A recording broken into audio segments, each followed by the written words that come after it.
Hi, folks. Denise Howell here. We've got a great panel coming up on This Week in Law. Evan Brown is with me, of course, and we've got Intel's Peter Biddle and Cipher Law Group's Jim Denaro. We're going to talk about locking things up, opening them up, lots about DRM and DRM standards. We'll talk a little bit more about the Xbox One, Chinese hackers, patent reform, and lots more next on This Week in Law. Netcasts you love. From people you trust. This is Twit. Bandwidth for This Week in Law is provided by CacheFly at CacheFly.com. This is Twill, This Week in Law with Denise Howell and Evan Brown. Episode 213, recorded May 31st, 2013. Fun like Death Valley. Hello, and welcome to This Week in Law. I'm Denise Howell, and we've got a fantastic panel of folks today with us. I'm really excited about this show because we've got one of the world's great specialists in DRM and all the issues around it, and a really great specialist in cybersecurity. So we're going to be talking about locking things up and freeing them a lot today. Let's get right to that. Our DRM person I was referring to is Peter Biddle, who is the general manager for the cloud services platform at Intel and has been thinking about DRM and other related issues for quite some time, over a decade now. And it's great to see you again, Peter. Hey, it is really nice to see you again as well. Also joining us from the Cipher Law Group is Jim Denaro. Hello, Jim. Hi, great to see you. Thanks for having me. Great to see you too. Lots of security stuff going on this week, huh? Absolutely. It's nonstop. Yeah, we'll get to that in a moment as soon as we also introduce my co-host, Evan Brown from Chicago, Illinois, and the Info Law Group. Hello, Evan. Hi, Denise. Happy Friday. Hope everything's going well with you. It's great to be here. It's great to see you too. And yes, thank you. Everything is going wonderfully on this Friday. Thrilled to be here for This Week in Law. I think we'll start out with some DRM issues and take a look at the copyright arena.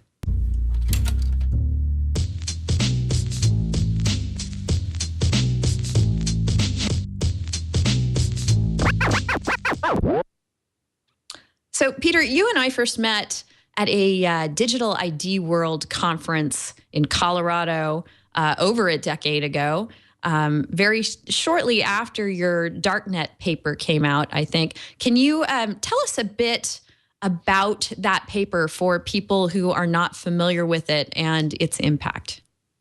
All right, there's short answers and long answers. I'll try to do an in-between answer. Yeah, and I'm sitting here bridling at being the DRM guy on this show. Yes, tell us why you're bridling too. So in the late 90s, we were working on making Windows a more secure operating system to make it more capable playing back encrypted content. This came out of work I had been doing around the DVD standard and getting DVD launched as a standard or as a format. And that was my job at Microsoft. I was sort of the DVD guy and the media guy and became the content protection guy. And during that process, we went through some transformational thinking. And by the late 90s, I had sent out this piece of email internally that I called the 5 rules of the subnet, because we were calling it the subnet back then. And rule number 1 was something along the lines of, from now on, you'll always compete with your own stolen product. And that sort of became very formative thinking for us when we were thinking about what is increased security actually really good for on openly programmable devices or field programmable devices, which PCs were back then at least. One of the conclusions out of that was that DRM as a construct had some interesting attributes around the security model, but that it didn't actually work for user consumable mass market goods from a stopping or preventing privacy perspective, because there will always be leakage if people can watch the thing or listen to the thing. And if there is leakage, then the leakage will wind up transmitted around the world in what we called the darknet. And that became a paper in 2002, which we published, which, was, we thought, just stating things that were fact and science, but among other things was kind of unpopular when in some venues when we're in charge of trustworthy computing at Microsoft. I had the trustworthy computing engineering team working for me. We were supposedly trying to make DRM and lock down PCs and make them not work and kowtow to Hollywood, when at the time, the sort of strategic thinkers and the architects on the project were saying, actually, this will never work to stop piracy. So 2002 is when we published that paper, and you and I met at Digital Identity World shortly thereafter during sort of the maelstrom of energy around that paper, as well as trustworthy computing or treacherous computing and digital rights or restrictions, depending on who you talk to. And that debate really came to the fore.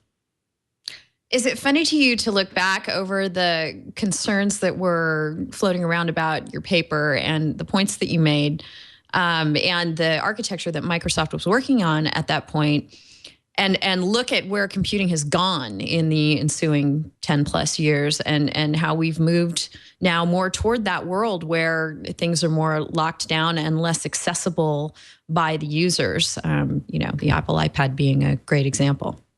Yeah, it's funny, kind of like how getting a flat tire and running out of gas in Death Valley with no water is funny. Right.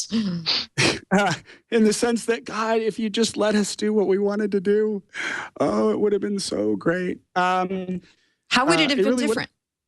Well, because map that out for us. We were working to build what I call a technically neutral and unbiased platform, a platform capable of enforcing the rights that are demanded by a combination of the user and the software running on that system. And there was not, and it never had been, and is architecturally impossible, any model that said that there was going to be some kind of super monitor in the machine that would actually grant permissions or deny or allow permissions to software to run. And what we basically, our model said that we'll run any software and we'll protect that software from all other software.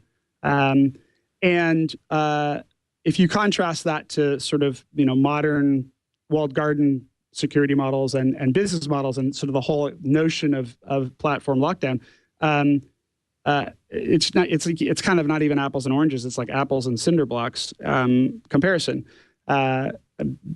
Because people are locking platforms down and not allowing arbitrary software to run based on wanting to be successful with their business model, which is great, and all the power to them.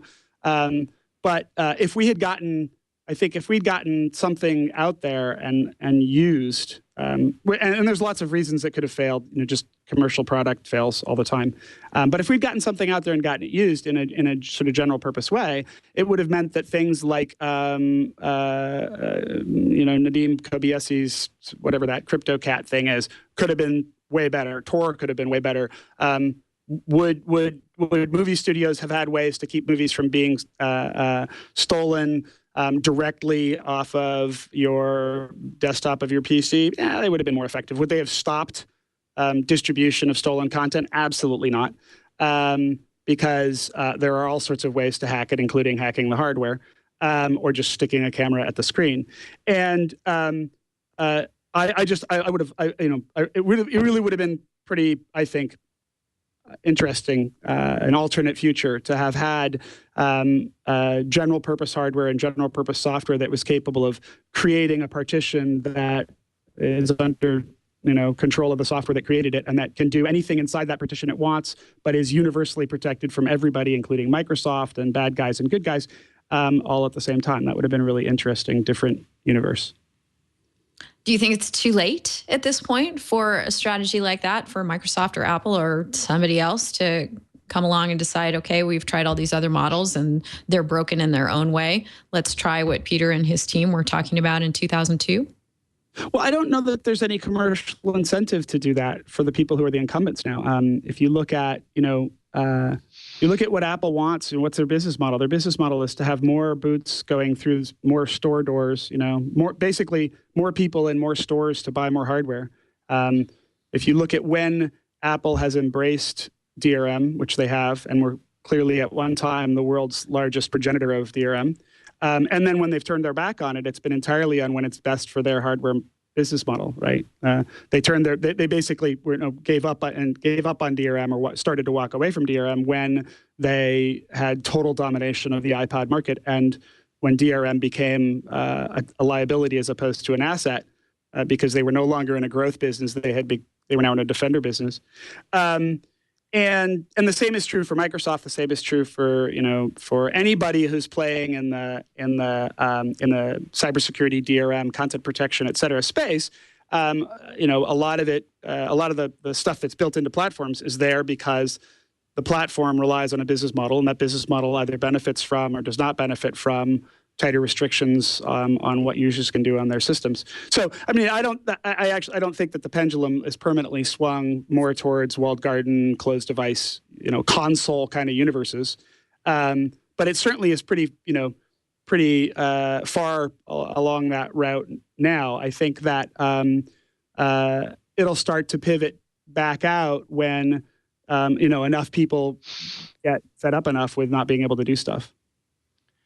Peter, your comments about the business model are very interesting, and I see an interesting sort of conflict now with how encryption is being used. We're going to talk later about the W3C encryption and DRM technology that's coming out. That's now that looks like it's probably going to be in the standard.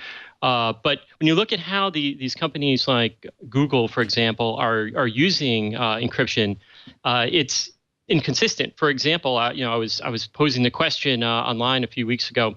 Why is it that there's no really good way to do encryption in Gmail, built in? You've got to run this or that plugin, or just cut and paste it even if you have to. And somebody pointed out, I think rightly so, that, well, then Google couldn't read your email. I mean, if everybody encrypted everything end to end, that would be a business model problem for them. So you're probably unlikely to see that technology come out in the web browser or even in Android in the Gmail application. So that's third parties. But you also will see Google supporting the W3C initiative to support DRM and encryption there, because that's of course consistent with the business model. Yeah, no, I total agreement. I mean, 97% of Google's revenue still comes from paid search and advertising. Their CPC went from 48% to 40% in 2011. That means they've got depending on who you talk to, can move less than half of their ad inventory right now, even though they're still minting money in that business. And that means that they need more contextually relevant ads in more places going forward than they do now. So contextual relevancy is all about knowing your users really intimately, or our users, or us really intimately, and then getting us ads that have a higher CPC than what you could get otherwise, and also putting those ads in more places. Another place, an interesting place to look in the intersection of sort of policy, security, restrictions, et cetera, is now in location, where there's a clear desire on the part of the location providers to start treating POIs, points of interest, as monetizable events, as ads themselves, because they have a much higher potential bounty or CPC. And you can imagine that the providers in that space, the dominant providers, will embrace security if it helps them entrench usage and make switching costs go up to go from one location provider to another. But also they will not want security where it might affect their ability to be contextually relevant, which is clearly what Gmail is all about, right? They're not doing Gmail because they're nice.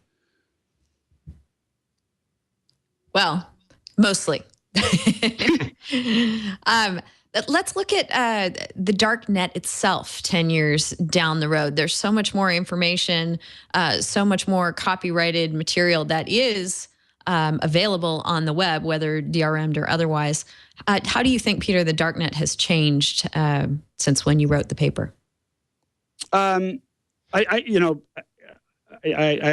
think this is one area where where I'm most proud of the work we did, because we basically mapped out, okay, what are all the attack points? I mean, we were a bunch of both security professionals as well as hackers, and we said, okay, so let's map out every possible choke point in the distribution stream between when light turns into an electronic record or vibrating molecules, air molecules become sound, and then when they're consumed, and let's figure out how we would try to lock that up, and then let's figure out how we would try to destroy those locks.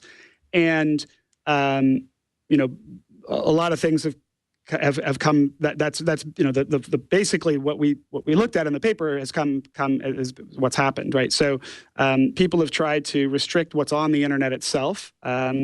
People have tried to restrict the namespace. So namespace is how you discover both people who have things as well as the things themselves. People have tried to control clients.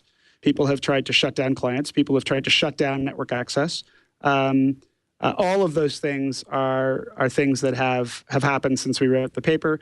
Now, getting access to content online, it's gotten easier and easier, and at the same time, harder and harder. There's still not a lot of really compelling business case around, exactly how much damage does this do, and does it do any versus a lot. But we are still in a place. We're in a place now. I think probably the biggest change is that the huge transformation that's happened with music, because music was taking it on the chin long before, or the old music business models were taking it on the chin long before video and movies were. And the sort of kids, digital natives view of how they experience and interact with music is radically different from the way I think about how I interact with music. And that is entirely based on both the darknet phenomenon as well as on the commercial responses to that. So things like Spotify and Last.fm and other digital, Pandora, other digital music properties, the entire notion of even trying those in the late 90s and early 2000s was an anathema to the music industry, and now they're used, as sort of a part of your go-to-market, right? And it does not look to me like there's a lot of professional musicians who are begging on the streets because we're now 10 years into the total erosion or destruction of the old, very limited distribution, highly controlled, constrained, what I call an attention deficit economy, right? Business model of the 70s and 80s. That's basically mostly gone. And yet, there's really good music options now, and there's some really good services that charge for essentially, you can have everything in a convenient, easily consumable way and share it, access to it and talk about it with your friends. And it's better than the free options, the free stolen options. That's a great business model, right? It seems to be working really well for, some startups out there and some big tech companies as well. Peter, so it seems to me like what you're saying is that using darknet, you can go online, or at least let's say theoretically, in the past you would have gone and used Napster. Perhaps you would have downloaded a bunch of MP3s. The tags might be a mess. Who knows what bitrate they're recorded at? There's certainly, you're probably not going to have cover art or anything like that. Then Apple comes along with the iTunes store. They put a lot of music in there. It's all going to be really high quality in terms of bit rates and so on. You're going to get to cover art, and it's going to show up on your really nice little gem of a mobile device, and it's going to just flow nicely. You're going to flip through the covers, and it's going to be great. And now people are willing to pay for that, not because the music experience any different, but because it becomes part of this overall experience that people are willing to pay for. Yeah, absolutely. I mean, I think music and art has always been about the experience, right? People go to concerts not because it's better sounding, it's worse sounding. It's always worse sounding. They go to the concert because, they love the musician, they love the venue, they love, they love that experience. And near as I can tell, that's more important now, way more important now than it was 20 years ago. Both from a how do you foster and maintain a great relationship with your fans, as well as how do you maintain financial solvency in light of erosion of potential sales. But the truth is that anybody who is not in the top 100 acts in the world was usually running on loans and in debt anyways, right? So the whole notion of live performances, bigger, more important now, because to reinforce your point, because it's part of the experience. It's part of being a fan and loving the music. And I am the kind of person who goes to these concerts, likes this music. I love it. I love it. I love it. And people are absolutely willing to pay for that. They're willing to pay a ridiculous amount of money for the T-shirt so that they can say they went to the concert. And they're willing to pay for convenience and access and ease of use and being able to share it with their friends. And some segment of the population likes the idea that they don't have to worry, or they are legit in the eyes of the owners of those copyrights. And that's good. Like, that's good. I don't think we'd be where we are now if you hadn't had the pressures that technology brought to bear on that industry, right? I can't see how people would embrace that. I'm glad that the two of you started talking about concerts and kind of the social, cultural aspect around all of this content, because I think that's a really interesting way of looking at it. And Peter, I wonder if you'd be willing to comment on it from this point, thinking of the darknet as a sociological function in relation to kind of the Lawrence Lessig notion of code being law. I think in at least in a certain sense, and there would probably be nits to pick with this characterization, but DRM at a certain level or in a certain way serves to provide that function of technology regulating people's conduct, code being law, in a way that law does not necessarily regulate conduct. And yeah, of course, DRM is backed up by the DMCA, which is an instance of law being law. But what we see with the darknet as a response to DRM and the proliferation of that and the weaknesses that you identified more than 10 years ago, looking at the darknet as a response to that, is there any, or I guess, would you be willing to comment on some kind of assertion that shows that code as law is not really going to be effective in regulating human conduct, because humans, because of the sociological aspect of it and their innate desire to share this content and participate in it by going to concerts, exchanging information with fans, exchanging content with fans, that's really not going to work out as a concept. DRM as a concept in that way is an indicator of a failure of the idea of code as law. What would be your reaction to some assertion like that? Yeah, so I mean that dates back to, I think there was an EFF position paper in the late 90s that was code as policy, and actually I remember when I first ran into that, I was like, God, this is total whack job, and then I was like, actually no, it's not. It's really interesting. I'll turn this on its ear. Rather than code as policy, why don't we think of law as code, right? Law is code. You write the code in plain text, and then you run it through a compiler. But funnily enough, what you try to do, which is actually similar to what you try to do in real code, is future-proof it, because you don't know how the compiler is going to actually deal with the arguments that you're creating in your law, nor do you know if it's going to successfully compile or not, which is to say pass the constitutional test in the United States. The funny thing about law is that there is no standard compiler other than the Supreme Court, and there's a lot of things like case law, which constantly changes what an argument that you thought was going to be solid going in one way makes it solid in the wrong direction or a different direction, or turns out that it's really fuzzy. Source code as policy in the sense of it restricts or allows a set of behaviors. I'm, actually as much of more of a believer in that as a model now than I ever was. But in the same sense of context or where code runs, like where behavior runs, you can do all sorts of things in the privacy of your own home, hopefully, and continue to be able to do more of them in the privacy of your own bedroom, for example, that you're not allowed to do on a park bench out in front of a school. And that's because, we're willing to say that the law is going to be, contextually relevant and there will be policy, but There are different policies for different places. As long as arbitrary code can run, and as long as it can run on a machine where some number of machines, some reasonable segment of machines, some reasonable segments of a machine of even a machine metaphor, which is changing, by the way. As long as I can run arbitrary code that's away from the prying eyes of others, then I can exert policy in a way that benefits me as a user and benefits my views of the world.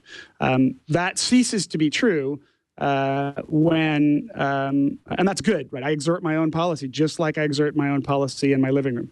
And when that ceases to be true, that's when, when some of the fears that people like Cory Doctorow and he and I have been, we have nothing left to fight over because we're in basically violent agreement on nearly everything, except for sort of one point, and that is, and I don't even know that we disagree on that, and that is, are the potential network effects of incumbents' ability to control the world too overpowering so that we should be doing things like blocking specific kinds of technology or specific usages of technology because they reinforce the network effects that incumbents can have and where they can spend billions of dollars and entrench themselves versus what plucky rebels, can exert on the system.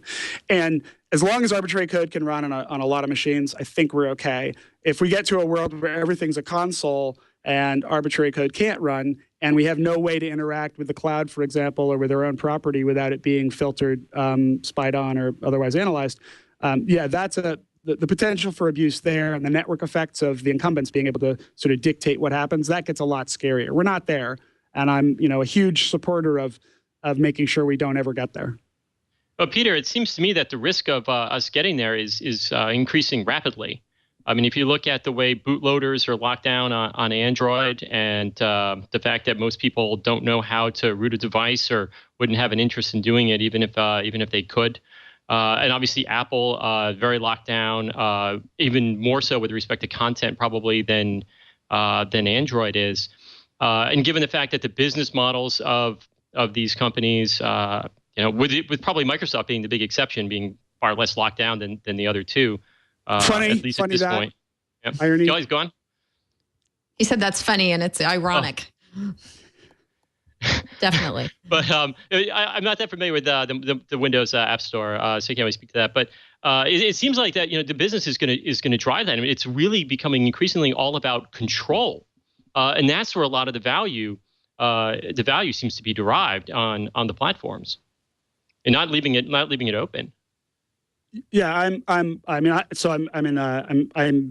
absolutely agree. That the pendulum has gone a long ways since, we were arguing about whether or not Windows was an open or closed operating system compared to, right. Like wide open. You could install your own Ring 0 device driver, or you could install your own memory manager. You could jack pages, right? I mean, you could break DMA. You could do whatever you wanted. So yeah, the world has changed, and in fact, there are clearly trends where we are continuing to go towards greater lockdown and higher external control being exerted on devices. There's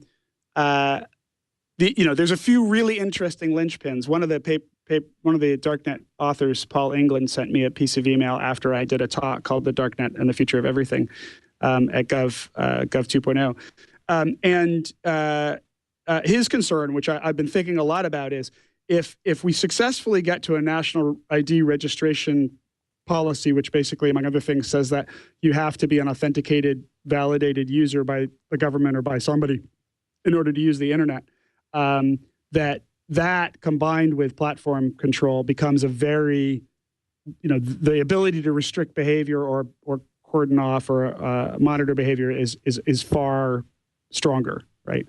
And there is a possibility that the darknet, as we do understand it now, because right now, if you look at what we said was going to happen, it's all happened, and it's still happening. It is interesting to think that if I had to have what amounts to a national identity, right, and I use that to log into every machine, and I couldn't log into a machine without it. And that would mean that, among other things, my behavior can be tracked and my IP can, right? That potential future universe might actually break the darknet, right? If that were to happen. I actually don't know. I'm still thinking about it. Things like steganography and the cloud might mean that, I can find a data center in Estonia that's not regulated. I can put my own VMs in it. My own VMs can be encrypted and can use, among other things, steganography to hide things in plain sight, and tunneling in order to get access to other services and other resources around the internet that can't be spied on. But that's a lot of work that doesn't exist today, and it is way more constrained. A lot more control, potentially, especially if a successor to CISPA passes, or there's a requirement to make people use use a imposed identity scheme in order to log on to the internet. Okay, I'd like to move this a little bit to the topic of the choice whether to use DRM in the modern world, and how DRM can or will be implemented based on certain standards and decisions that may be made at the WC3, as Jim alluded to earlier. So since those tend to impact most Hollywood properties, let's kind of shift gears into thinking about that.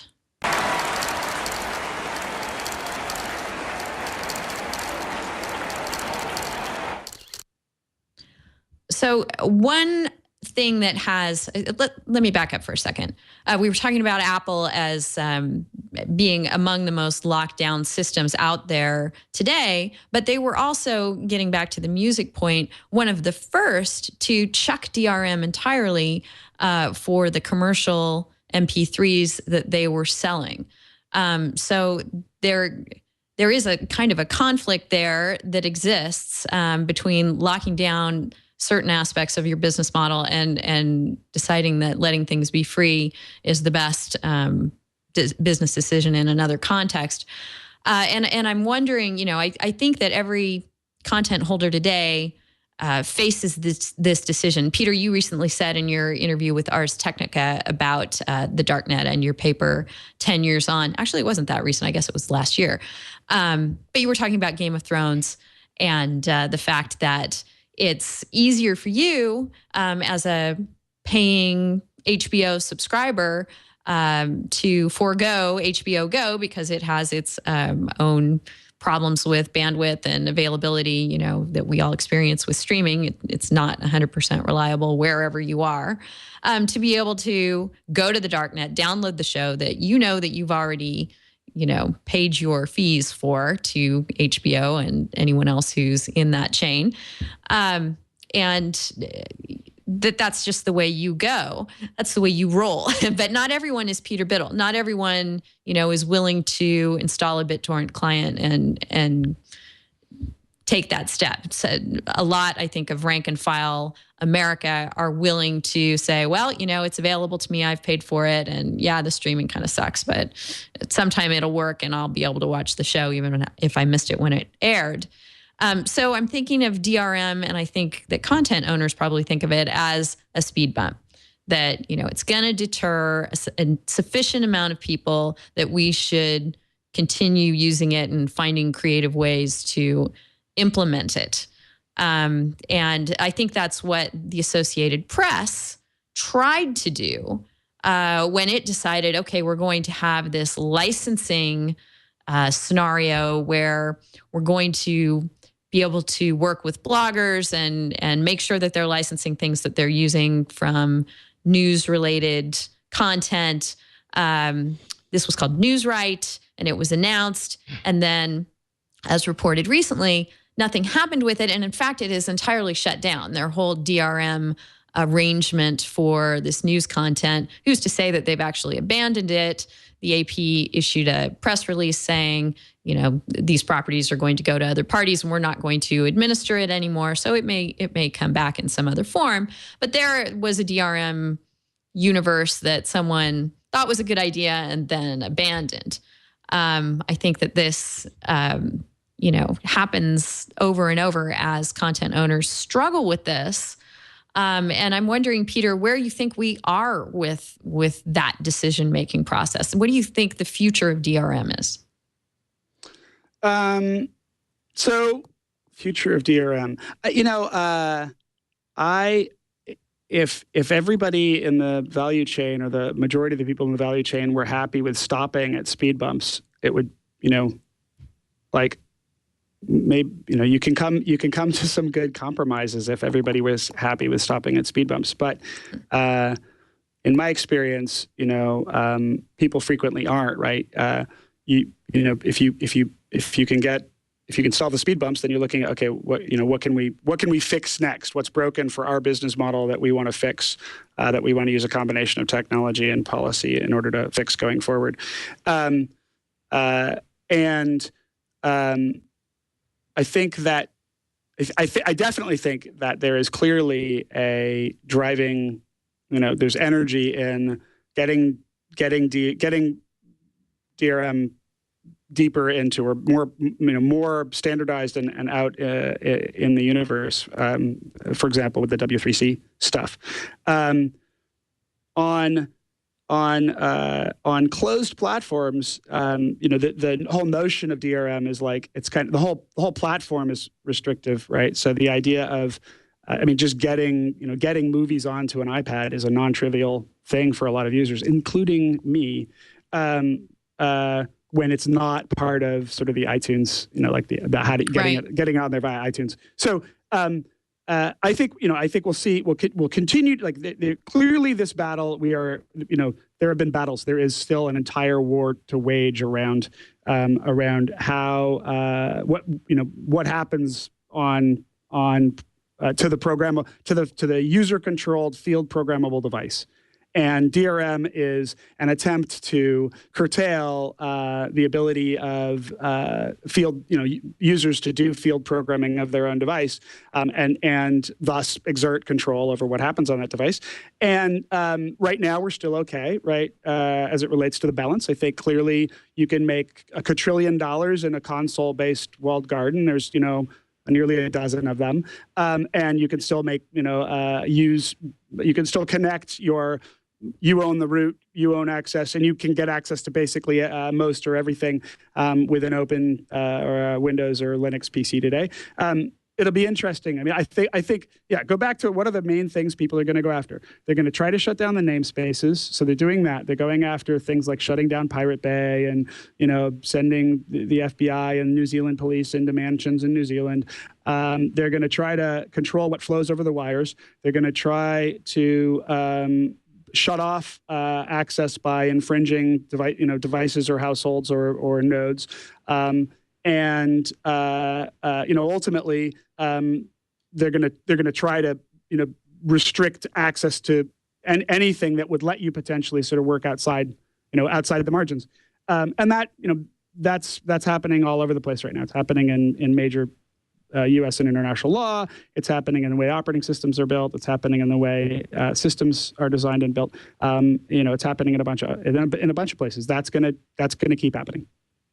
Peter, let me start with a premise and then see how some recent developments. Get your take on some recent developments.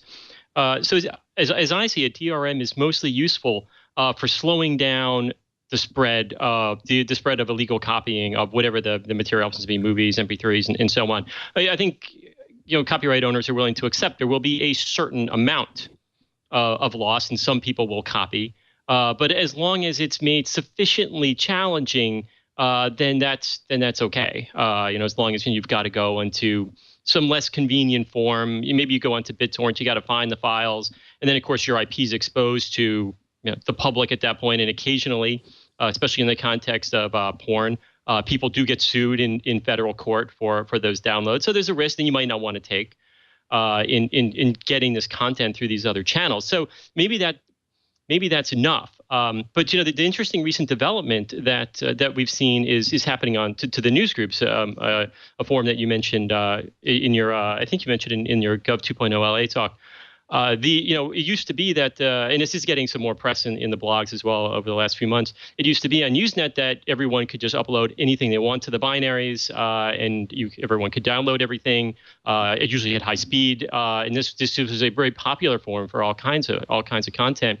But then recently we've seen pretty much all the news feeds have been hit by DMCA takedowns.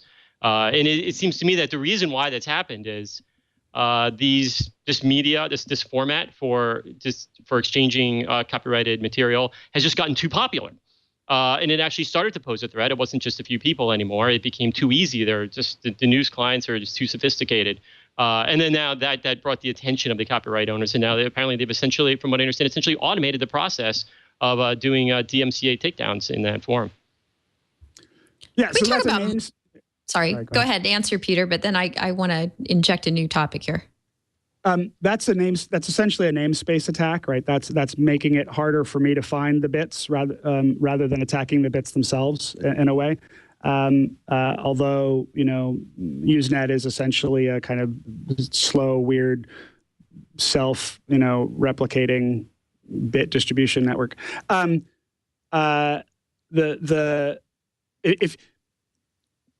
One of the separate but very important parallel thing that's been happening is the dumbification of hacking has meant that that technology has made it easier and easier for people to create both exploits so that they can try to hurl at other people's machines and other people, but that the ability to actually create good security has gotten better and better as well.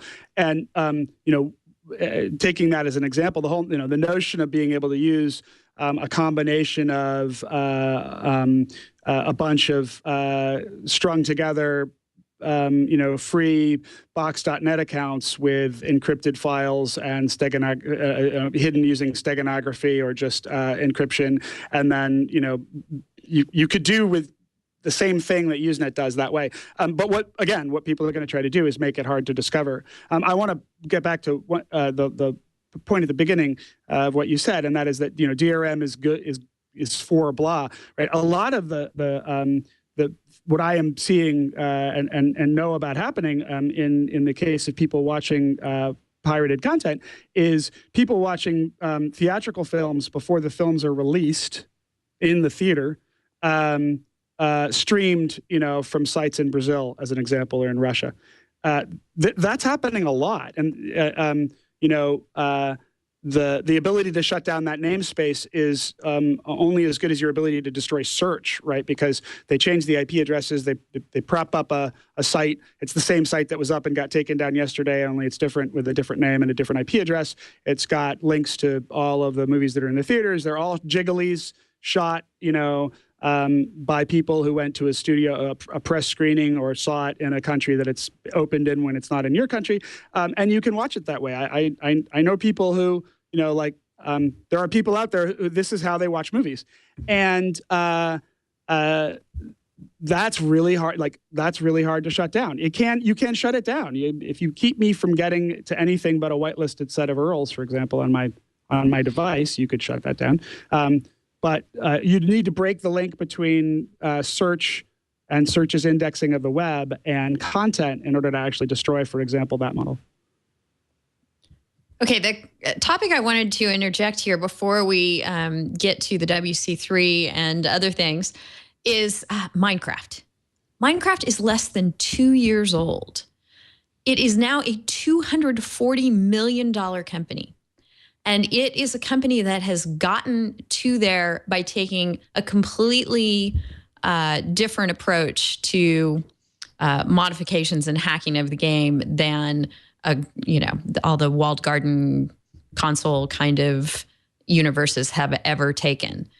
And I'm wondering if you guys I'm wondering your thoughts on that aspect of Minecraft from both a copyright and a security standpoint. Peter?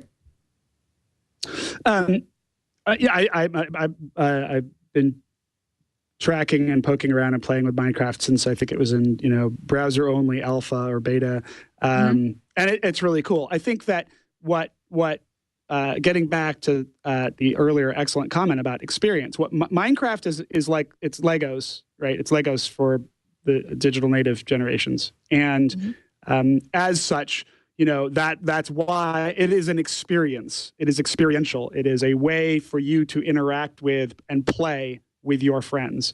And that's that is the genius of it, that it is focused on being a better way to interact and play with your friends than commenting on pictures or other things you can do on the internet, forwarding each other cat pictures.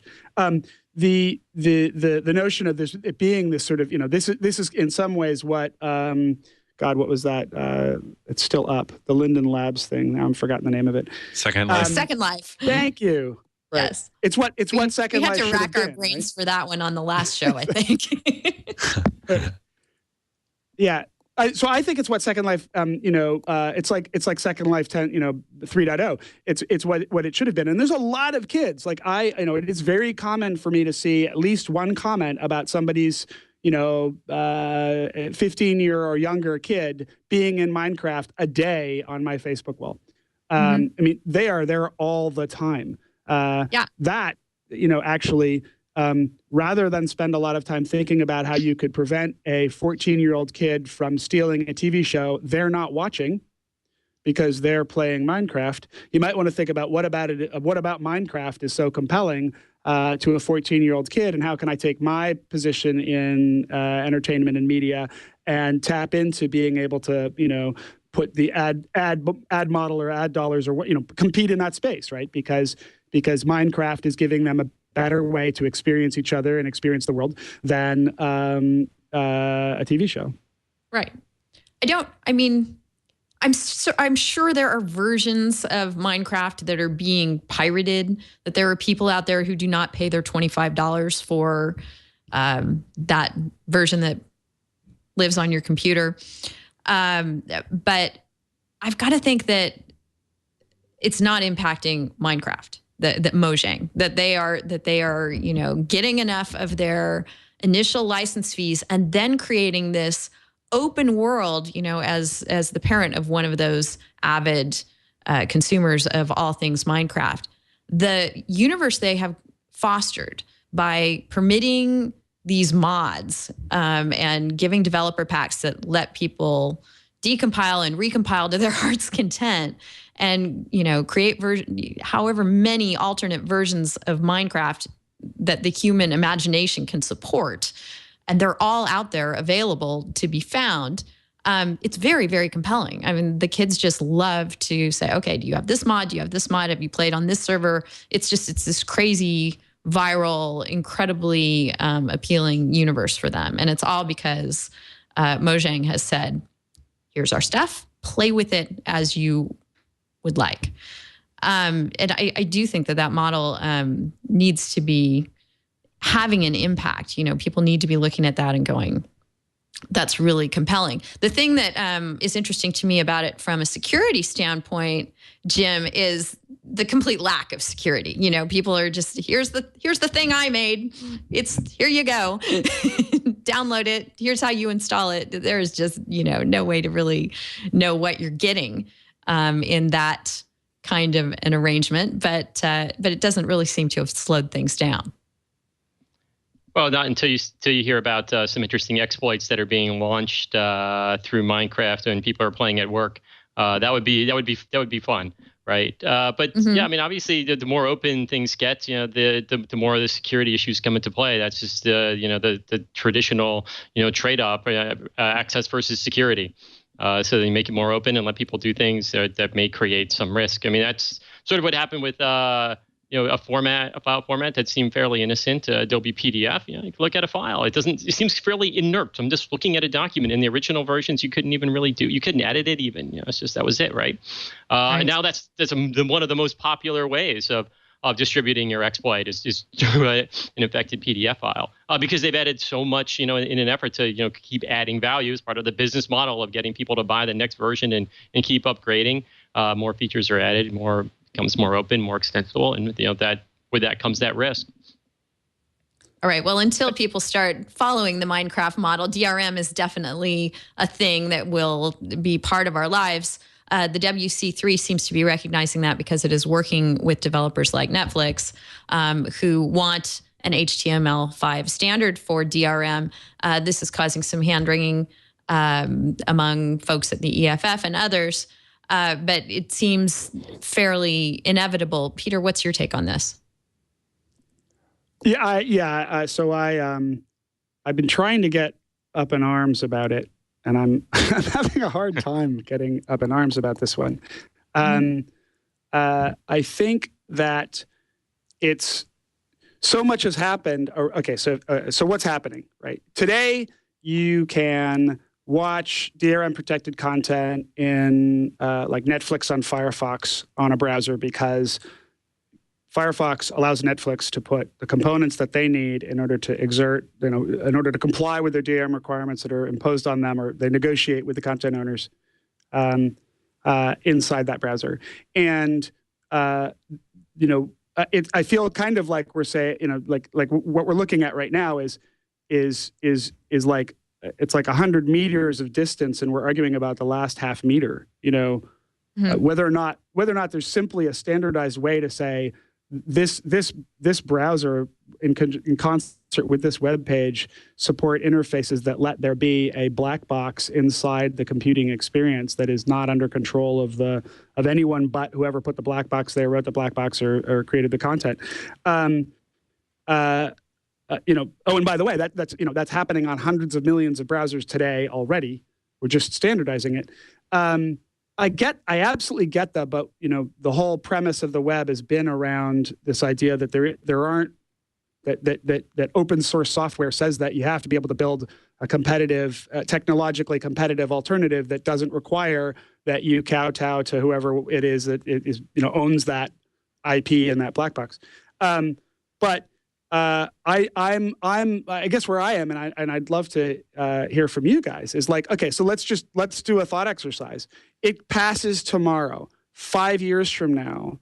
How has the world become a worse or better place?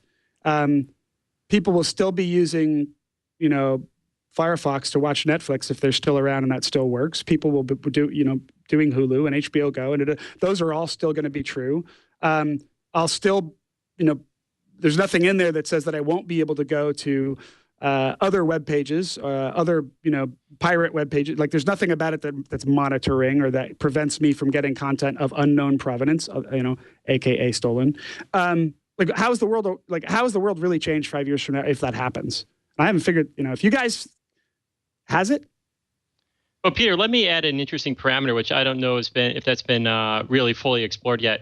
I think I assume anyway, what the W3C is doing is they're looking to the future, and they're thinking about the fact that, everything's going to be on mobile, right? We just saw that report recently.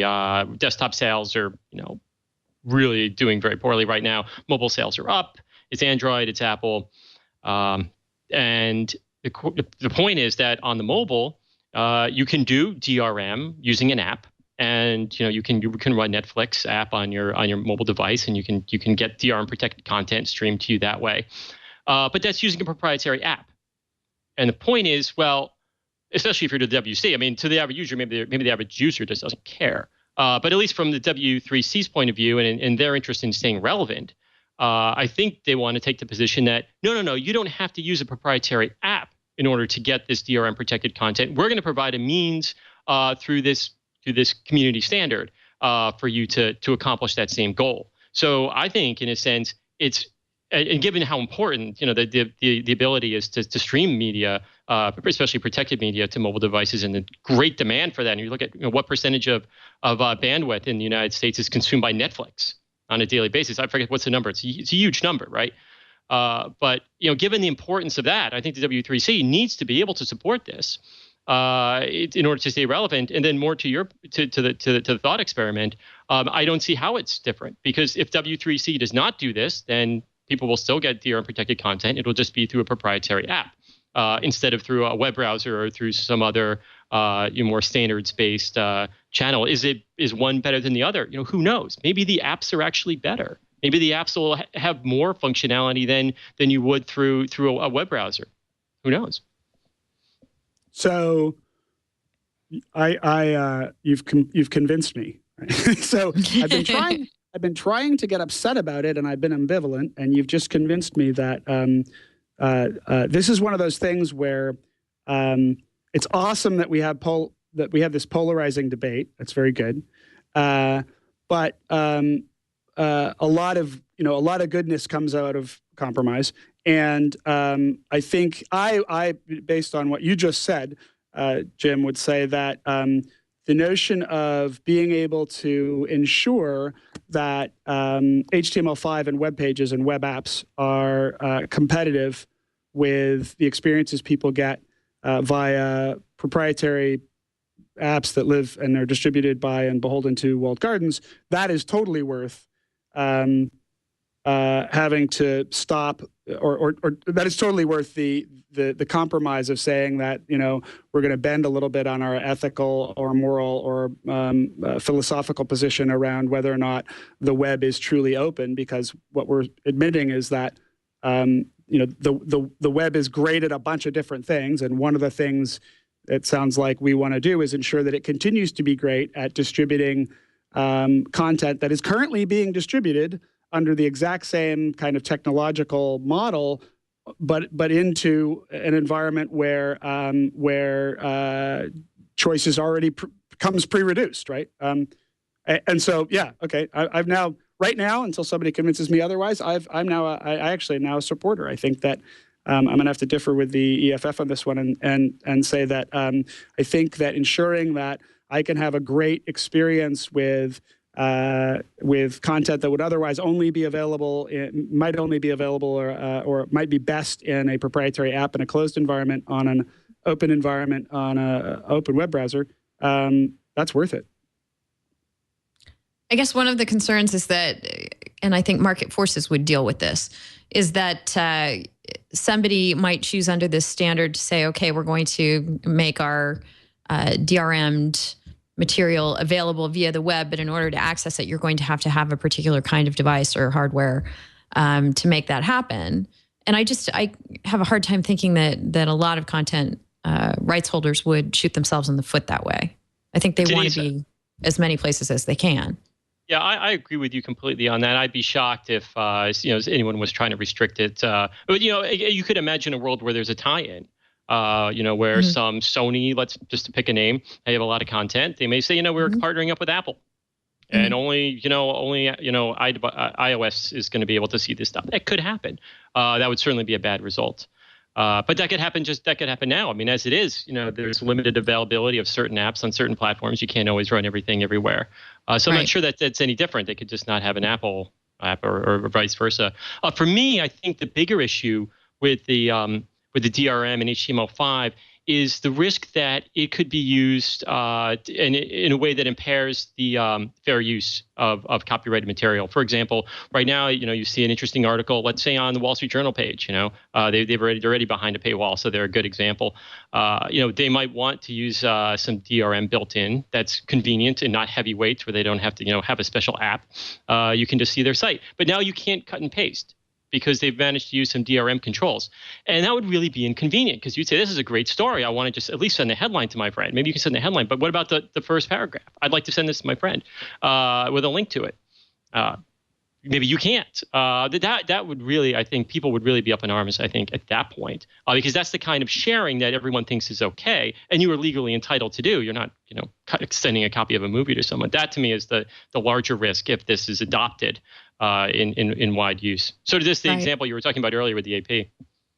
Yeah, maybe that's why Newswrite was abandoned, is they saw this coming down the pipe as something that might enable them to, you know, hey, we see you'd like to copy that file. Here's the licensing structure or something.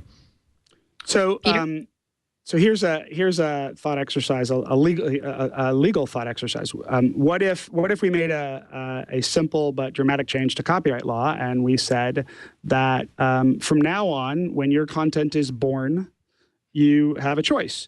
You can copyright it, at which point you must proactively make it available in all of the ways in which we have grown to expect and are legally required for copyright. So the fair use doctrine takes effect.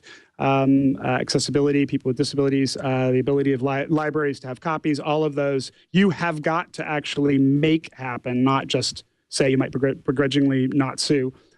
Or you can encrypt it, but you can't get both. What if we said that, you know, content that is born encrypted is not copyrighted? Content that is born encrypted is not copyrighted. So you can rely on the technology to protect your content, or you can rely on the law to protect your content. But you don't get to pick and choose. So you don't get to say, you don't get to say, I am going to actually rely on copyright to protect my content if it ever gets broken out of the encryption it's in, but I'm going to encrypt it and then use policy to enforce a set of restrictions that are actually less than what copyright mandates must be allowed. Right? I'm going to use.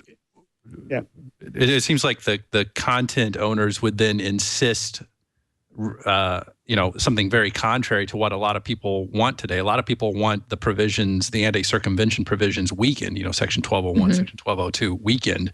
If the alternative were, that new form of protection and conversely that new form of liability that came into existence in 1998, the world had never seen anything like what is in the anti-circumvention provisions in Section 1201 before 1998. This idea that you could be liable for breaking DRM. I mean, that's something that's very, very different than what we'd want now. And it seems like the content industry would insist upon that if they really get one shot at protecting this. Because as you, Peter, better than anybody on the face of the planet has observed, once that weakest link in the chain is broken, it's out there. And under this system that you're talking about there, it's out there for good and there's no remedy left. So it would seem like it would maybe work an exact, kind of the unintended consequence would be, greater strengthening of Section 1201. That's what the lobbyist would want.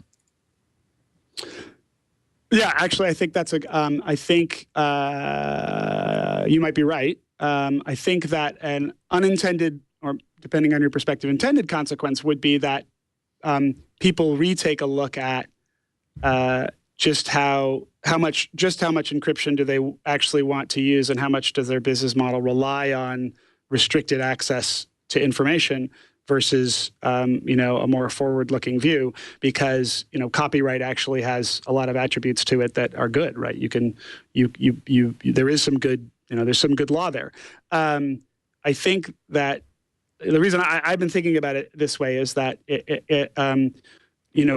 we voluntarily, as citizens of countries that honor copyright and have that law, say that we are not gonna do things, and we're gonna accept sort of certain restrictions on behavior as well as the potential legal repercussions of messing with copyright in exchange for it's a social and a legal contract, a set of things that are allowed. And getting back to the very earlier conversation around source code being policy, if source code is policy, then what's happening maybe is that by creating a less than copyright digital rights management distribution mechanism, you're rewriting you're rewriting the contract out from underneath us, right? You're making it so that there isn't accessibility, the libraries aren't okay, you don't get fair use, you can't make copies, you can't enjoy it on a different device, you can't make backup copies, all of which are precedents that have been covered under things like the Betamax case, et cetera. So that seems like we're rewriting law right now in some ways by saying that you can get all of the benefits of copyright and none of the obligations. You can get the benefits of copyright by just slapping a copyright notice on it, and then duck out of the obligations by encrypting. Well, and we all got hooked on what you said of the second part of what you were saying there.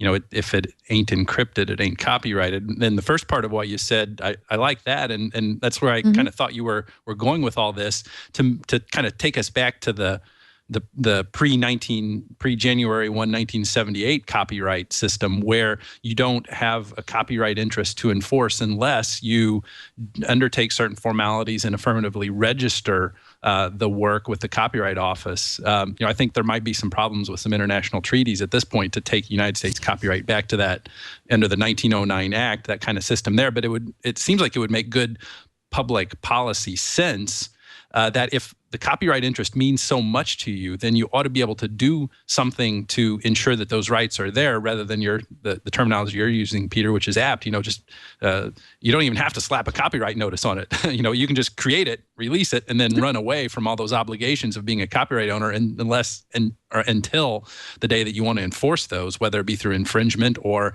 an anti-circumvention action or something like that. I think there would be a lot of benefit in putting more of the onus on the copyright holder, the creator, author, copyright holder, copyright claimant, to actually do something if it means all that much. Otherwise, it should be out there more presumed to be in the public domain, more maybe if not in the public domain, maybe a stronger presumption that its use, its remix, its incorporation into a derivative work is going to be a permissible fair use. So I really like the first part of what you were saying. The second part is like, well, it's a little bit too bizarre to just kind of, let it marinate into your brain to think about it in the short period of time. Have to meditate on that a little bit. Yes. And I'm so taken with this thought experiment and the rest of our discussion today that I haven't yet put into the show an MCLE passphrase for anybody who may be listening for professional credit, either in the legal or some other field. So let's go ahead and do that. And we'll make it EME, which just the letters EME, which stands for Encrypted Media Extensions, which is the proposed DRM standard that the W3C has been working on. Does anybody want to talk about DRM and the Xbox? We had Kyle Orland on last week and talked a little bit about this one thing that I thought it would be fun to bring up with you, Peter, and that's the notion of DRM moving away from some sort of coded lock to a camera. Visual DRM, as the headline of this one article we have calls it, where the Kinect looks at you and decides how many people are in the room. And this is something that Microsoft has patented and has not said they're going to roll out as part of the Xbox One. But it's another fun is in the same way getting trapped in Death Valley with no gas is fun thing to think about. Whether your Kinect is going to be looking around the room and going, this movie's licensed to have 6 people watch and you have 10. So a little message maybe would pop up and say, cough up some of your Xbox Live credits to continue watching. What do you think about that? So I was in a conversation, this was in the Secure Digital Music Initiative, SDMI, which was an ill-fated attempt to do for music and DRM what had been done in the CPTWG for DVD and movies. And at the time, this was during the whole Metallica suing their fans, right? That was the headline. And I was in a working session with a bunch of music guys, and I was getting increasingly frustrated. And at one point, I thought in a really joking kind of way, said, okay, fine, here's what we'll do. And we have the technology to do it. We'll get together with you, we'll pass a law, and we'll just require that everybody have a neural shunt embedded, at the base of their neck. And it'll close their eyes and shut off their ears at a nerve level if they're looking at content that's been watermarked and they don't have rights to. And one of the guys in the room said, "Can you do that?" And I was like, oh, and nobody said, no, hang on. Biddle, you're insane. You're evil. That's the dumbest thing we've ever heard. People were like, yeah, that sounds like a really good idea. And I thought it was funny then, like Death Valley. Right. But yeah, now, hey, welcome to the past and the future now. I think that, again, so this is of the attacks we've talked about, or the ways you want to control and prevent access to stolen content, or make sure that people are abiding by your license model. One of the ways is to control the end nodes, the users themselves, right?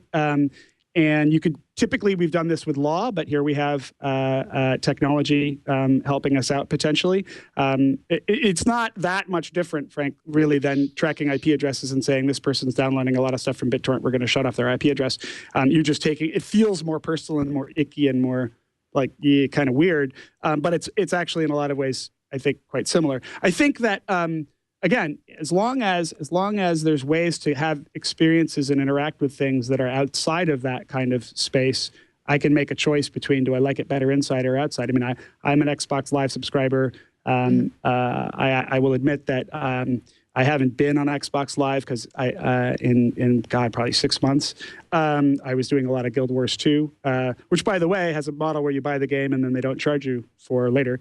But I think that if the console model, which is also the device model and the walled garden model, wins, right, and that becomes the only way you can do really high value things for future generations, then I guess the big concern I have is actually around the same thing we saw with music in the 50s and the 60s, and that is that successful restriction of distribution, either because the media or the network will only allow certain kinds of distribution, or because you're intentionally doing that in order to constrain awareness to whatever it is you're trying to sell. End of aisle displays writ large.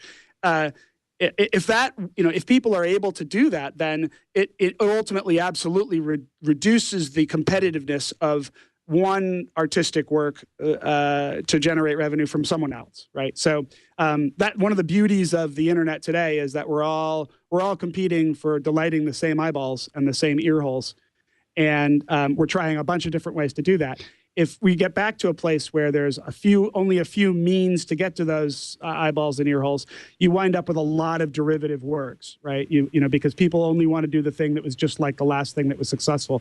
You don't want to go way out on a limb and invest money or time or energy on something when you have such a constrained environment of distribution. So I think that a natural consequence of what you just described would be 5 years after, if that becomes the prevailing way that people experience media, is there's a lot less variety in media, because the market and the eyeballs and the attention will start to get carved up by a smaller number of much larger walled gardens.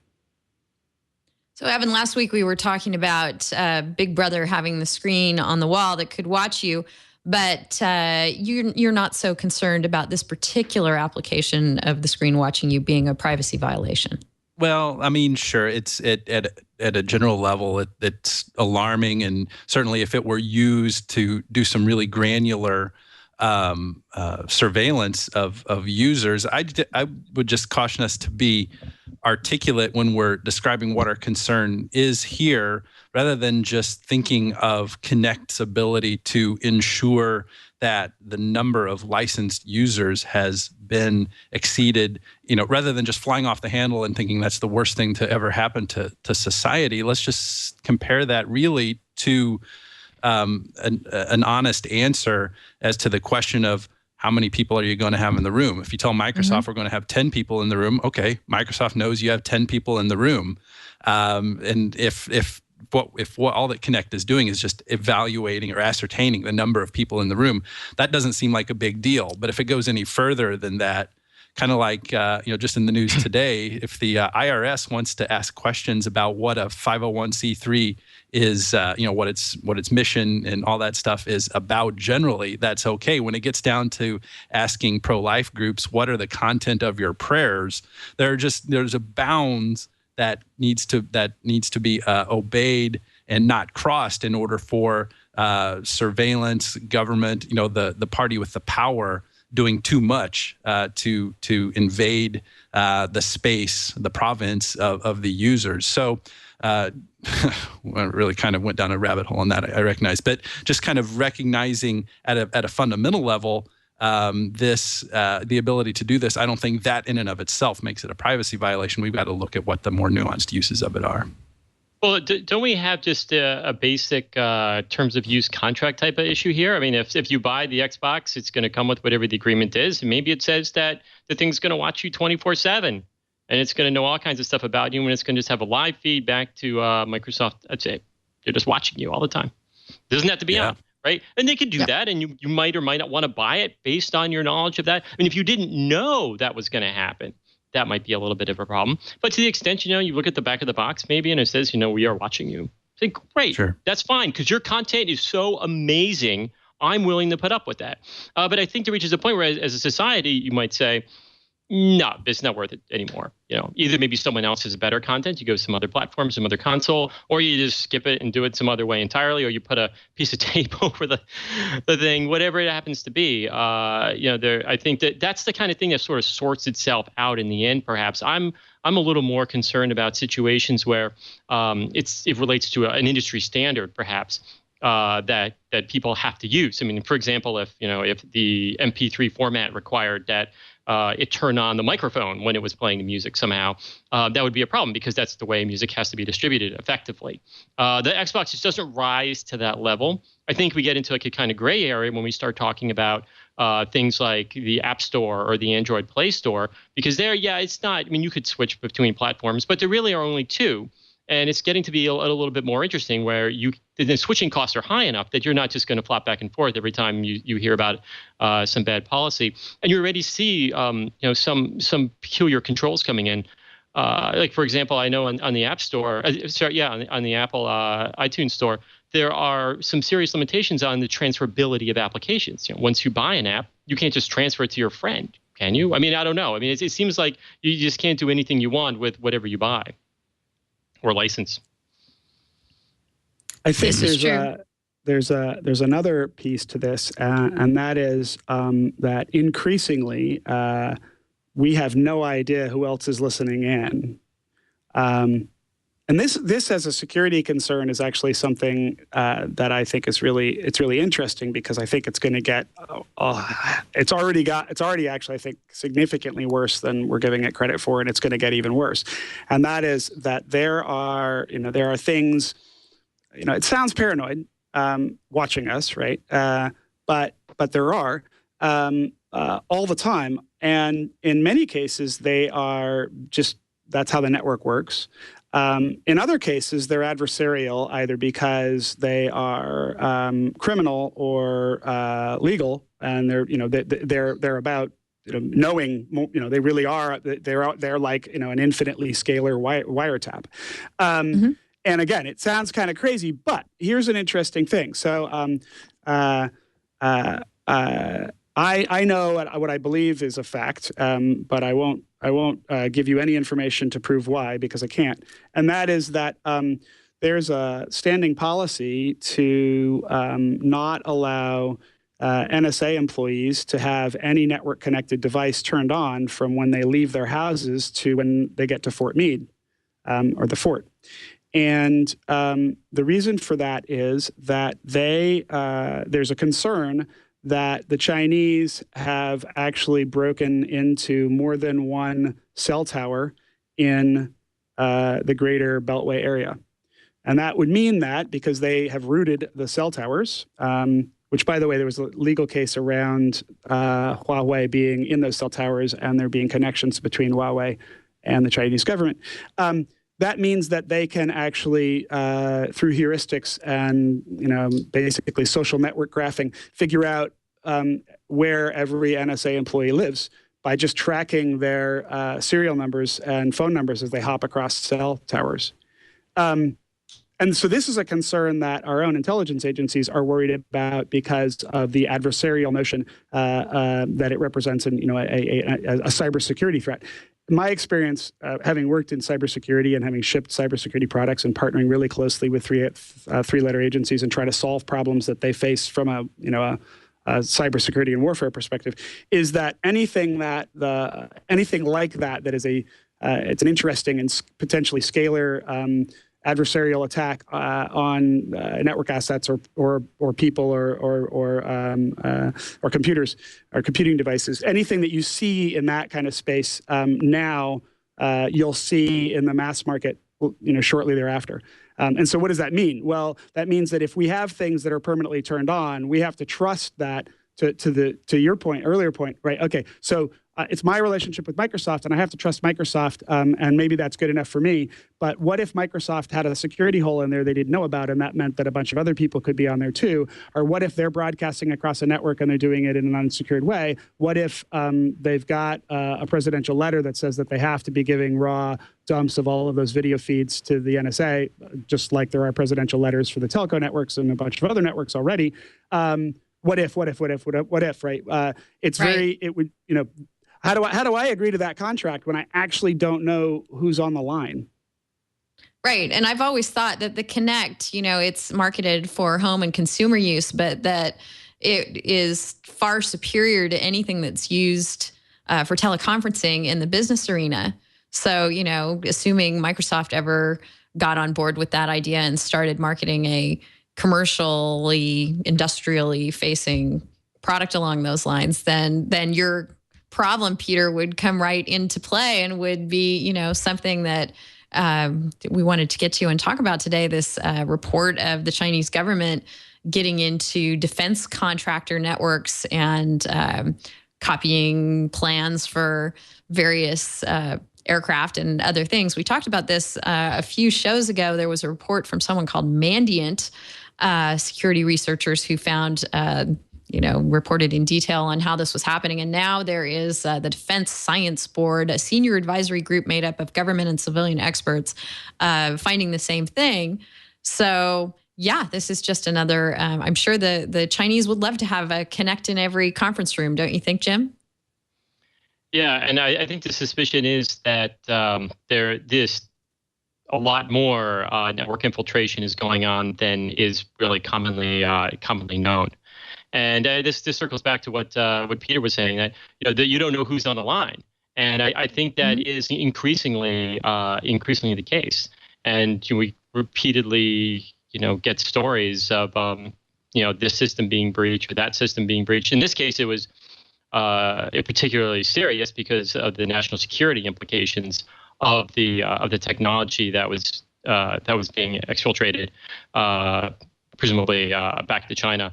So it's not a problem that can be easily solved. I think the trick is going to be trying to create a framework where we can try to prevent these things from happening again, or at least not as often, and limit them in some way. And it's just sort of goes back to a thought that Peter was suggesting earlier, which is, can the law ever keep up with the technology?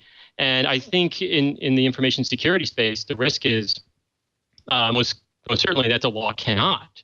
Even if you could pass a law, could it even keep up? So, for example, there's CISPA that was attempted and failed and it may never pass, or may pass in a substantially weakened form. So even if you could pass something like that, would it even be effective? Typically by the time you pass anything, the technology's already moved on. It's not clear that it's a solvable problem. Well, let's talk about CISPA for a minute and its status, Jim, since you pay close attention to all of the cybersecurity legislation that's pending. Is this thing completely dead because people still seem to be lobbying to pass it? I mean, there are certain people who seem to be all right with it. I don't know that anyone is really firmly behind it. I think the people who are against it have got probably the weight of the argument right now, and certainly there's more support against it than for it. I think the fact that the White House has promised to veto it, I think, does not help. The chances of that being passed, in spite of that, are fairly low. So I don't think anything's going to happen. I think Congress is just there's too much partisan debate. It's too contentious, and I think the stakes are really high.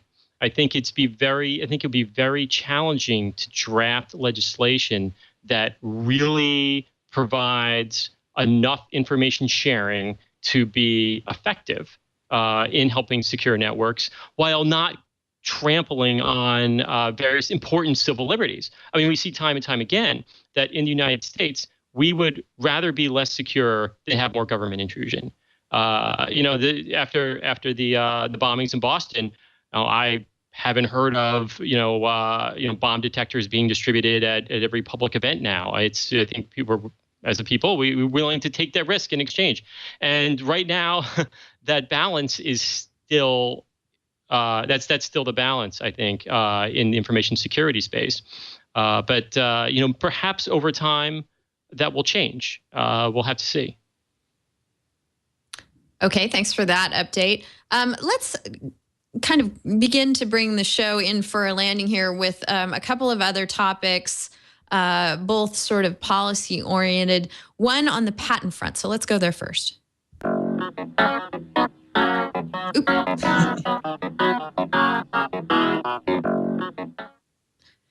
So as a question of patent policy, Jim, you raised the point for us before the show to think about of whether patents could actually be damaging to cybersecurity. Can you flesh that out for us?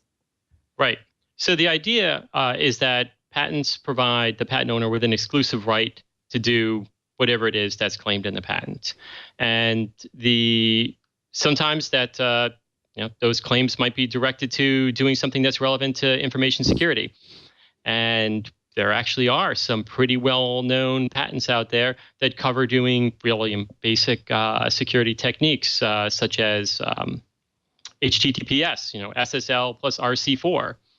There's a company out there that has a patent with a very early date, and they've sued essentially every single company that has a secure web browser, that has a secure web connection. That's it. I mean, everyone got sued, hundreds and hundreds of companies over the last few years. So this is sort of a tax that everyone is having to pay or face protracted litigation just for being secure. And every now and then you'll see an information security company announces that they've got XYZ patent, and they always tout it as, this technology is critically important for doing cybersecurity, and we have a patent on it. Of course, that's for the benefit of investors and stock prices and so on. But I think there is sort of an interesting public policy question that you get into, where what happens if you get a lot of really important technology that has implications for national security and especially cybersecurity, which is of increasing importance.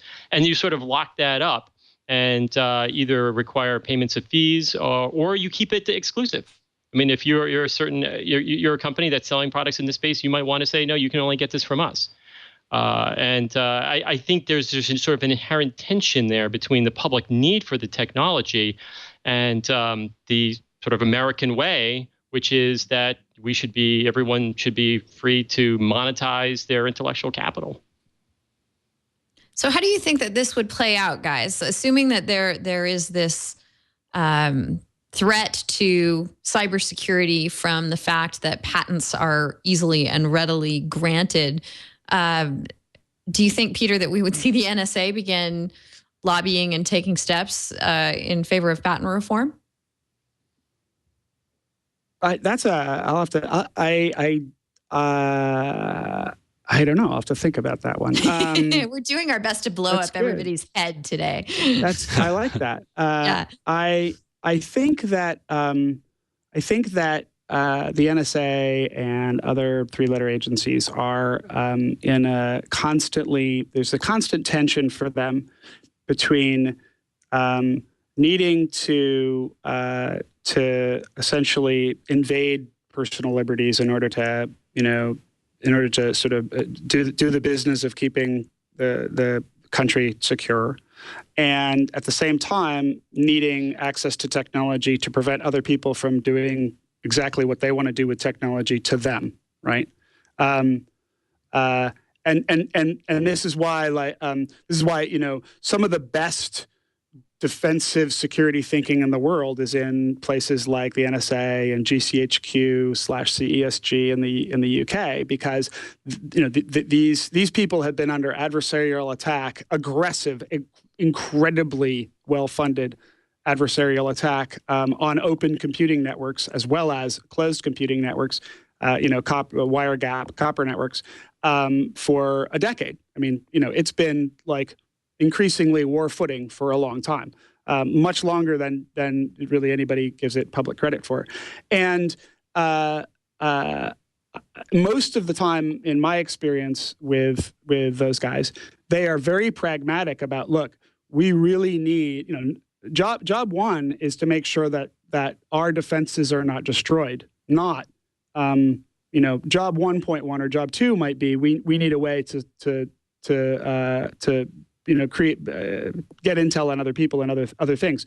But we can't do that if we're jeopardized. We can't do that if we are if we can't trust our own eyes and our own ears. If we can't trust what we're seeing and what we're hearing and what we're interacting with, because our own networks have been compromised, because our own devices have been compromised, that's a catastrophe. So they are very pragmatic about needing really good security, really good policy, really good law to make sure that they can do that.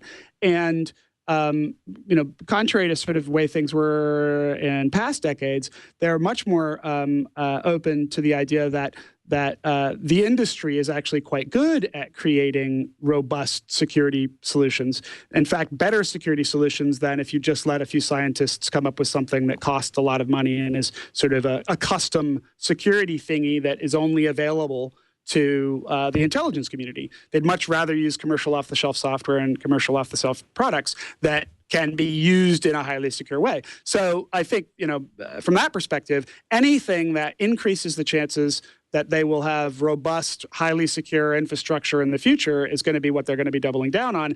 And anything that threatens that, you can imagine they're going to come out swinging on. Because if they can't trust it, then they can't do their jobs. All right. Well, thanks for those thoughts. And thanks for also giving me our second MCLE passphrase for this episode of This Week in Law, which is going to be custom security thingy. And if you need more information about what I'm talking about here when I'm talking about continuing legal education and the show, head on over to our Twit Wiki. Lawyers will know what I mean, and folks in other professions probably too. And there's some resources there for you if you are needing to get professional credit and thinking that this would be a good way to go about it. Go right ahead. We'd love to hear how you're doing with that. If in fact you're listening to the show not just for pleasure, but to assist in your professional development, we think that's a great thing. Let's move on to the notion of not legalizing, although I think that has to be part of the equation, but regulating security exploits. Jim, again, this is something that you raised. And the first thing I thought when I started trying to wrap my head around it is, okay, so in order to regulate it, it's like cigarettes, alcohol, and various other now narcotic and illegal drugs. You got to legalize it before you can regulate it, right? How are we going to deal with regulating security exploits until they actually become legal? That's an interesting point. So there's great examples of things that are regulated, things that weren't regulated and now are regulated. So, for example, LSD, right? When LSD was first started becoming popular, it was perfectly legal. It was only once it became more of an interesting public question that it then was added to the schedule and became illegal. So there, I think, this sort of approach, you might see this happen with exploits right now. They're freely traded, and they have some societal impact, perhaps, but they're just no one's really watching the store.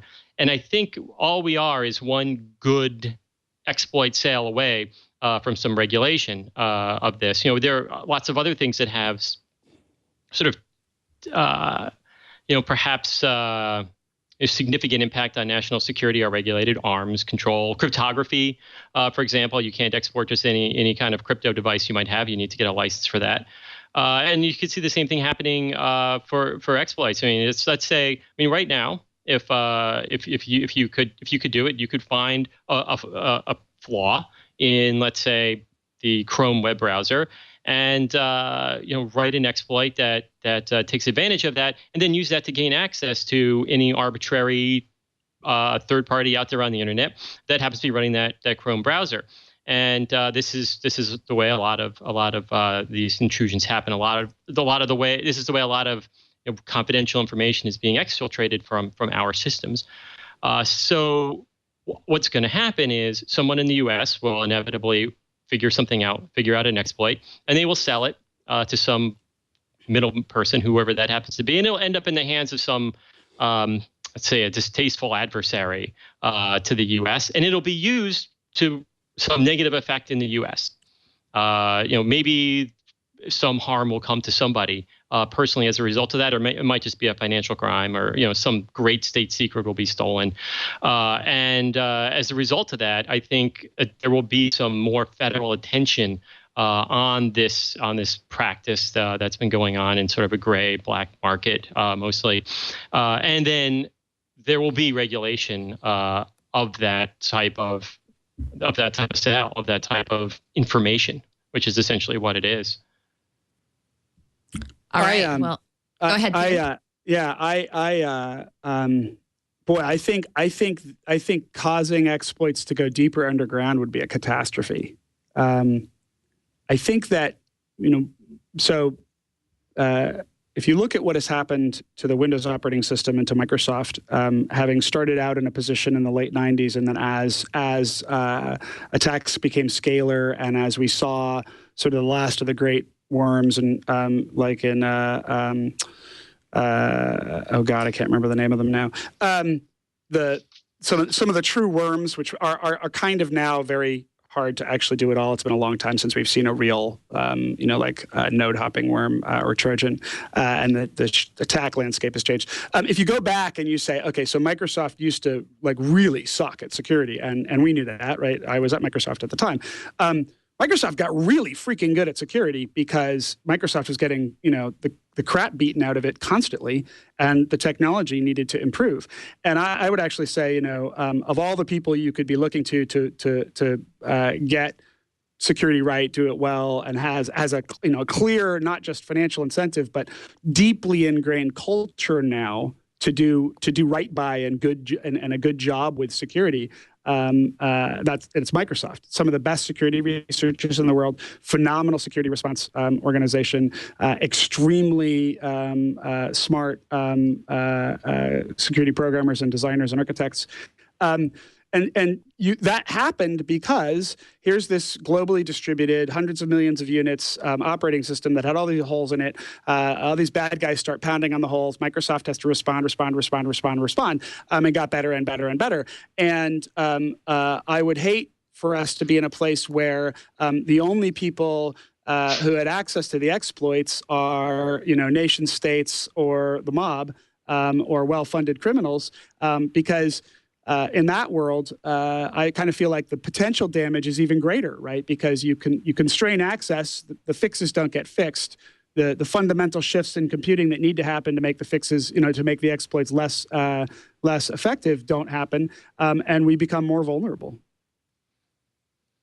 Yeah, I think what we just need is, in an effort to improve the security, some way to incentivize people to do something with the exploit other than sell it to on some market, to find a way so that people will be encouraged to sell it either to a vendor or an incentive to publish it. Those are two ways you could make it. You could be successful at reducing the risk of them being sold. But otherwise, I think the financial incentive is sufficient that it will go to people who have information. Will probably find a way to get that information to whoever is going to pay the most. In some kind of total balance. So where's that going to be? Some of their reports. Andy Greenberg at Forbes had a report out almost a year ago where he, at the top end of the spectrum. He had a source that said an exploit could be sold for $250,000, in the right circumstances. And I think it's going to be really hard to motivate someone to do anything with that information, essentially, other than find a place to capture that value. I don't think blogging about it is going to be it. So here's a funny what I think is a funny observation. Exploits are subject to the darknet just like everything else, and that means that darknet economic forces will affect zero-day distribution just like everything else. What that means is that when I come up with an exploit, say I'm the only person in the world who knows that exploit.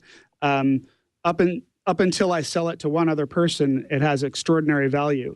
But as soon as it leaves my control, its value diminishes. The half-life can probably be measured in minutes, because it's either going to get used as a payload, at which point everybody knows about it, and the industry heals itself quite quickly these days, or gets better at it. There's still work that needs to happen there. I kind of need a darknet for distributing my exploits, because if tell Microsoft enough about an exploit that's a 0-day in Microsoft infrastructure before I sell it to somebody else accidentally, because Microsoft has infiltrated my namespace and my network. Microsoft will fix it before the 0-day ever gets used by the person I sell it to, at which point it's worth nothing, right? So there's actually this funny network effect in something needing to remain private for a certain amount of time, and then after it's out of my control, I have to assume that its value has essentially gone to zero. Right, that is definitely one tricky part of the market, how fast it has to move. I mean, even if you found an exploit today, it might just be by coincidence patched tomorrow, because presumably other people may be working on the same type of thing. All right, guys, this discussion, as has been the whole show, is fascinating, and we could spend a lot of time trying to wrap our heads around the various ins and outs of it. But unfortunately, it's getting to be time when we need to wrap the show, and we have a couple of really good resources I want to get folks from the professional realms that both Peter and Jim are involved in. So I don't want you to miss those. The first is the Cipher Law Legislation Tracker from Jim's firm.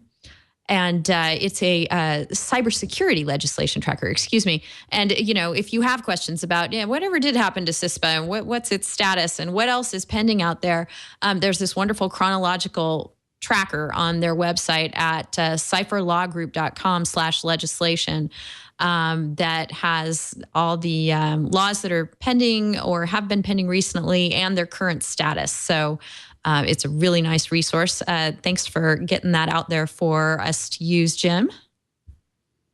Thank you.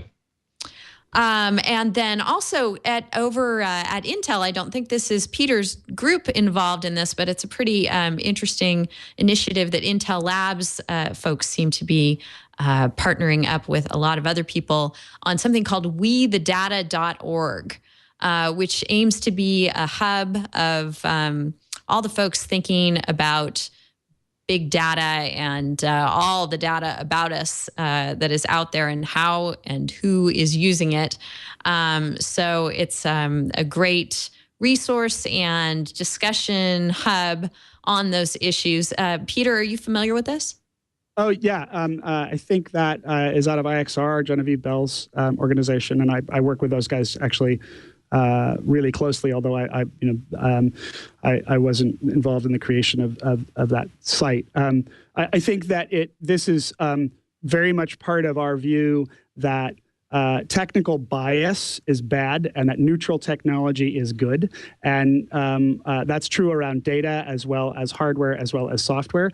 And part of what we're doing there is to really talk about and bring to light the notion of, hey, we want access to data, usage of data, et cetera. We want the technology to be neutral. We want everybody should be able to participate in that economy and be able to access that data and control that data when it's my data.